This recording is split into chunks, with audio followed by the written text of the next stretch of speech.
Yeah, what's going on, everyone? This week we have a very special guest, my old training partner and Olympic gold medalist, Nathan Adrian.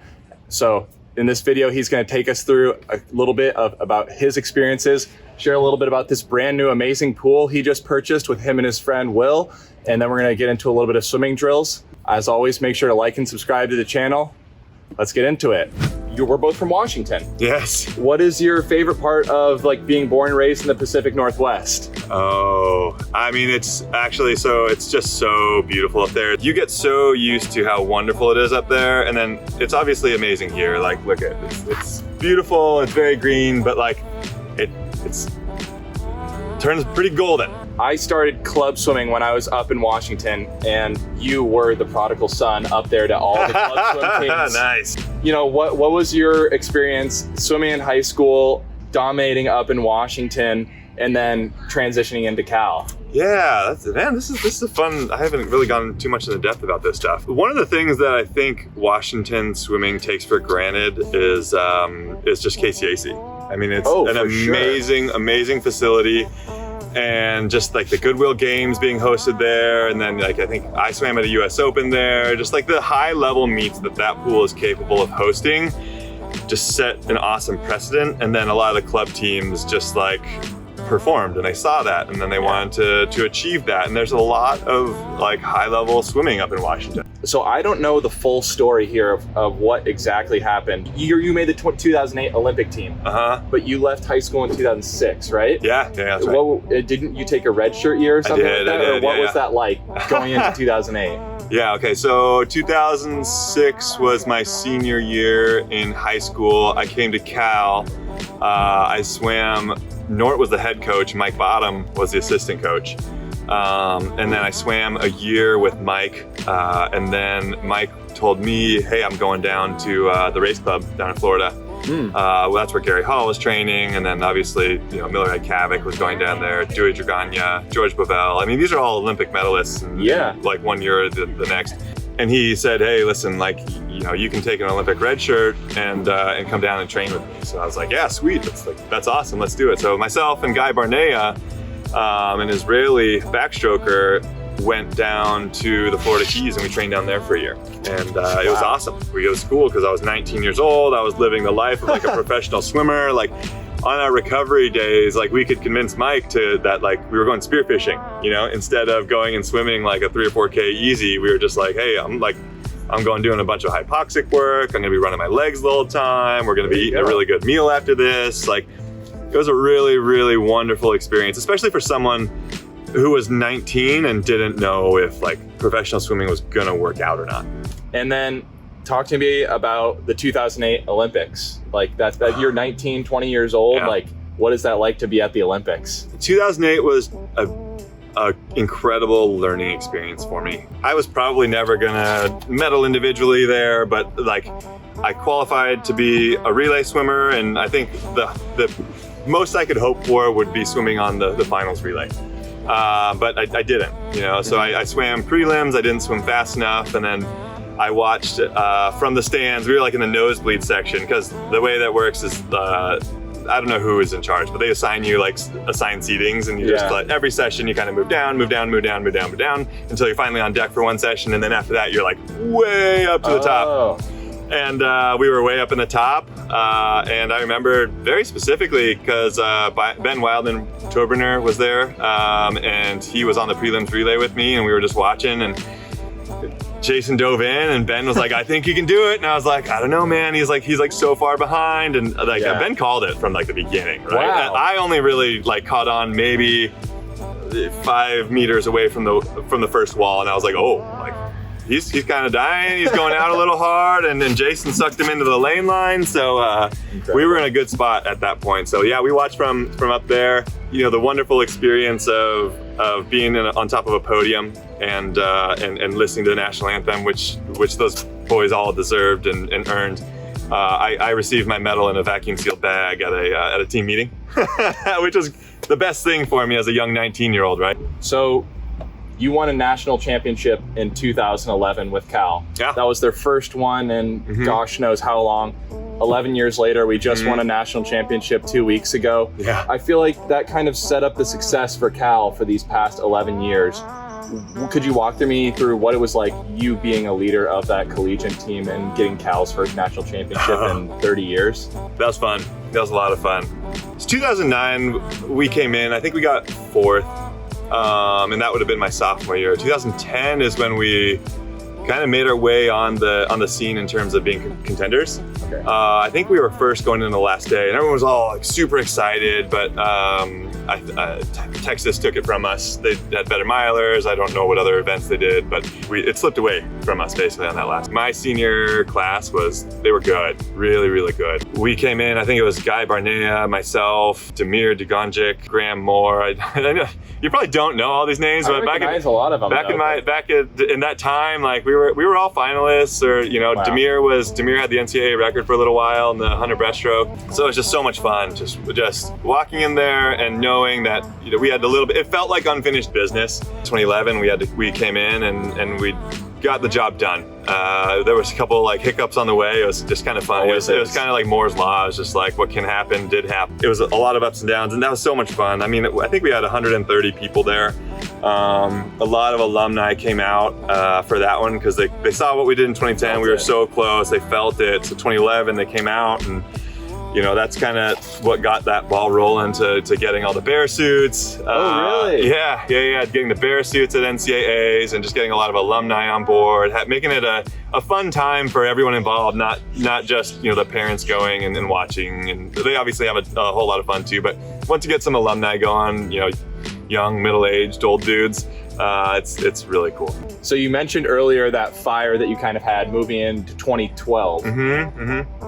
You ended up winning the 100 freestyle in London.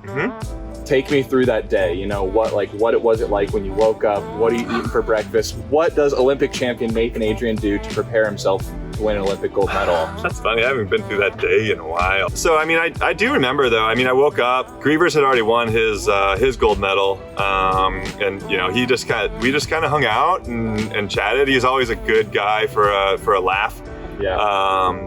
Help calm the nerves a little bit, because it's a long day. You wake up and you got to fuel up, and you got to make sure that you're keeping your nerves a little bit like kind of steady state, low, relaxed. Because if you let yourself get excited, you get your heart rate going, you listen to exciting music, it's just like by the time the race comes around, you're just going to be fried. So I just watched prelims. I think I did it back in the village. I went to the pool in the village to get a little swim in, just a little wake up swim, get the blood flowing. Matt and I were the two bigger guys on the team, right? And we're stuck in this tiny little room with twin-sized beds. Like, it's just really not luxurious when you're actually in the Olympic Village. But he was a good buddy and asked permission from the coaches to not go with the team as they went to the pool, but he stayed back and hung out with me because I was like towards the middle of the session or something, so I didn't go as early as the rest. Yeah, exactly. So I remember pretty distinctly we were on the same bus together. There were a couple other athletes that were in the 100 freestyle, but the rest of the bus was completely empty. Yeah, that's always kind of funny because that you're competing against them shortly, but like, hey, we're cordial, we're buddies. Outside the venue, so took that bus ride there, and yeah, I just kind of, the best thing you can do, and one of the reasons why I don't remember it so vividly is because like I had developed that protocol for years and years back, like I still like it, if I'm gonna go to a meet and take it serious right now, I'll get to the pool 2 hours early, I'll try to hop on the massage table, get if there's a chiropractor, get a little adjustment, do a little ART if my shoulders are feeling tight, hop in the pool, swim a 50, take a shower, go get one. I have this down, man. Like, it's just like it's and then you touch the wall, you look back, Olympic champion. Yeah, I had to do a double take. So I really thought I won. You touch the wall, you look up, you think you see a number one, but then like I think I did a little celebration, but then like I had to look again. I think I eventually at some point I looked around on the block just to make sure, because the blocks at the Olympics, they have 3 lights, and obviously first, second, third, they give you your place on there, and I double checked just to make sure. Didn't want to be that guy, but yeah, I did. What's up next for Nathan Adrian now? Well, that's a good question. I don't 100% know. So we're here, you know, you in the intro, I think you said we're at a new pool. Let's rewind on that one, new to us pool. So this pool was built in 1959. It's actually built by someone, Ann Curtis and her husband. Okay. Ann Curtis was a 1948 Olympian in London, which is kind of a cool story, because Ann and her husband met at Cal. They were both Cal Bears. And then she went to the 1948 London Olympics, won two golds and a silver in freestyle. And I went to 2012 London Olympics, won 2 golds and a silver. She met her husband at Cal. Will and I obviously met at Cal. So it kind of seemed a little bit of destiny to take over this place. Basically, since Olympic trials, I've been coming up here every Monday through Friday and just trying to grow the programming. It's been a wonderful experience to be able to like give back to the sport a little bit. And we actually took over the operations of a swim team, USA swim team up in Petaluma as well. So I'm up there twice a week. Very nice. Coaching. Obviously we can't just take Dave's sets and just say, hey, here you are, 9 to 12-year-olds. Let's go ahead and get this done. Hold 50s on 30s. Yeah, exactly. Over and over and over. But taking a lot of things that he did in terms of workouts, and then more importantly, like his culture building. And I think that's the most important and most impressive thing that he has done at Cal. As you know, you come in and like, if you aren't ready to work hard, like you're in for a world of hurt. It's just like, you better figure it out, and you better figure it out quick, or you're gonna get beat up. And or you're getting washed around by your waves. Washed around by my waves. It sounds like you're almost in like the coaching life now. You mentioned earlier that you took some things away from Dave. Could you talk about Dave Durden for a little bit and like what he was like as a coach for you? If you look at it on paper, Dave's everything you really expect. He's well educated. He's well spoken. So obviously, I guess you'd have to meet him. But he's an engineer by trade, so it's so organized. And there's always an answer to why are we doing this? And it's never, ever, ever because I'm coach and I say so. Or it's never, ever, ever because I didn't know what else to do today. You get that a lot with some coaches, so that's nice. Yeah, no, absolutely. And there's always, and not on top of that, it's like we've had a lot of successful athletes in a lot of different events, and none of us train exactly the same. Right, so like there will be tweaks here and there for swimmers who are like me. They go 50 free, 100 free, and 100 fly, or 50 free, 100 free, 200 free at Pac-12, that kind of thing. Someone else could swim those exact same events, but because of their body type and because of how they respond to training, Dave will put them in different groups, which is really cool to see. I definitely noticed it as well, even for myself. Like coming in, like I was like pushing in this mid D because I'm a 200 backstroker, but I'm like, I really like doing more pace. So when we had like the mid D days, Dave would move me over. If it was pace, I'd move her to mid D, but if not, I was in sprint. Yeah, without further ado, let's get into the pool. All right, now we're gonna go in the pool and Nathan's gonna teach us some drills and some things that he likes to do for his freestyle that makes him world-class and an Olympic gold medalist. Let's go.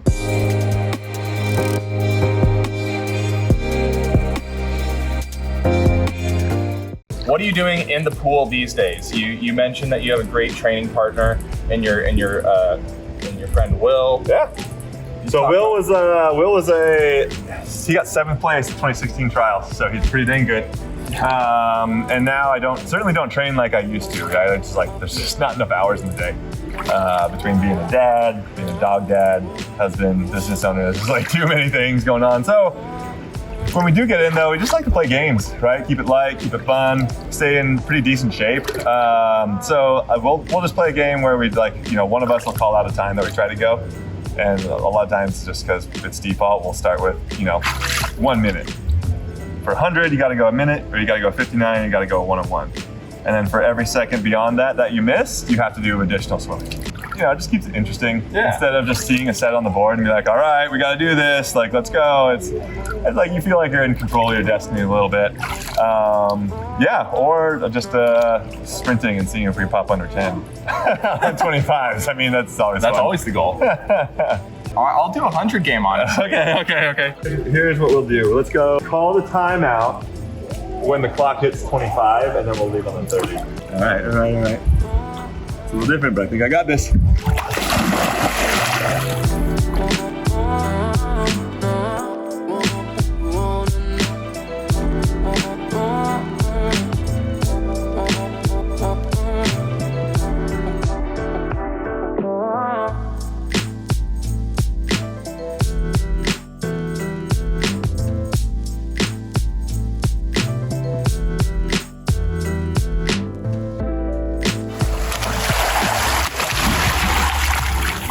Oh no!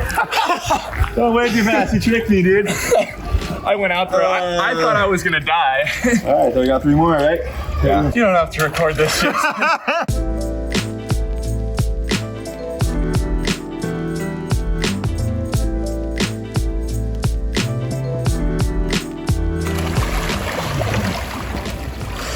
So is that one more to it then? I mean, in theory, when you play the hard game, yes, but I don't think. Man, you're throwing me off. I'm like this college kid. He's coming in. He's all in shape and stuff. No, I haven't swam in a month.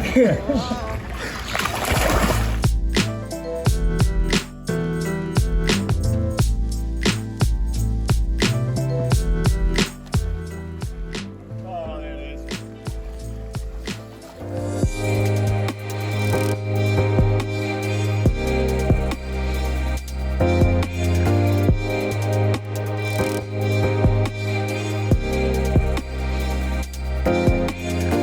I love it. Thanks so much, Nathan, for coming on and doing this one with us. Yeah, man. It was good. Thanks for coming. Awesome.